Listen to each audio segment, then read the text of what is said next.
दिल्ली में नियुक्तियों से लेकर तबादले, इसे लेकर केंद्र ने अध्यादेश जारी करके एक नई व्यवस्था बनाई है। आखिर दिल्ली में सिविल सर्विस अथॉरिटी का क्या रोल होगा और क्यों राष्ट्रीय राजधानी में केंद्र की भूमिका अहम हो जाती है, इसे आप इस रिपोर्ट को देखकर समझ सकते हैं।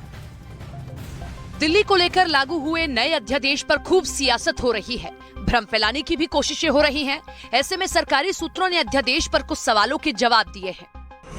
सवाल है कि राष्ट्रीय राजधानी क्षेत्र दिल्ली सरकार अध्यादेश 2023 जिसमें संशोधन किया गया है, उसके मुताबिक राष्ट्रीय राजधानी दिल्ली क्यों बाकी राज्यों से अलग है? तो जवाब है कि यहाँ राष्ट्रपति भवन से लेकर सुप्रीम कोर्ट और केंद्र सरकार के मंत्रालयों के अलावा अंतर्राष्ट्रीय संस्थान और दूतावास हैं। इस शहर को अंतर्राष्ट्रीय मानकों के हिसाब से रहना चाहिए, जो केंद्र सरकार ही दे सकती है। अगला सवाल कि अध्यादेश क्यों लाया गया और इससे कौन सी नई व्यवस्था बनी है? अध्यादेश के तहत सिविल सर्विस अथॉरिटी बनी है, जिसके प्रमुख दिल्ली के मुख्यमंत्री होंगे, साथ में दिल्ली के चीफ सेक्रेटरी होंगे और साथ में गृह विभाग के प्रिंसिपल सेक्रेटरी भी सदस्य होंगे।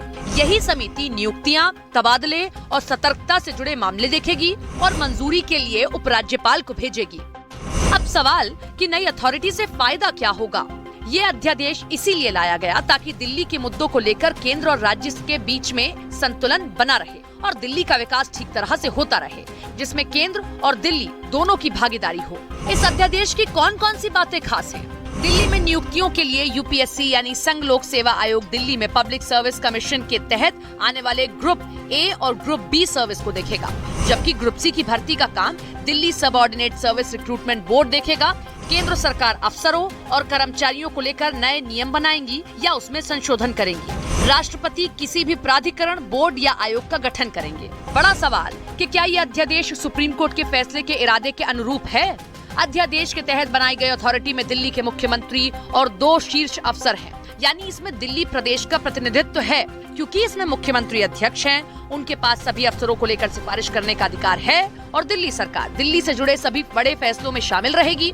साथ में उपराज्यपाल की मंजूरी का मतलब है कि केंद्र सरकार और दिल्ली सरकार दोनों पारदर्शिता के साथ तालमेल बनाकर काम कर पाएंगे। ये नई व्यवस्था इसीलिए लागू की गई है ताकि दिल्ली और दिल्ली के लोगों को बेहतर प्रशासन दिया जा सके।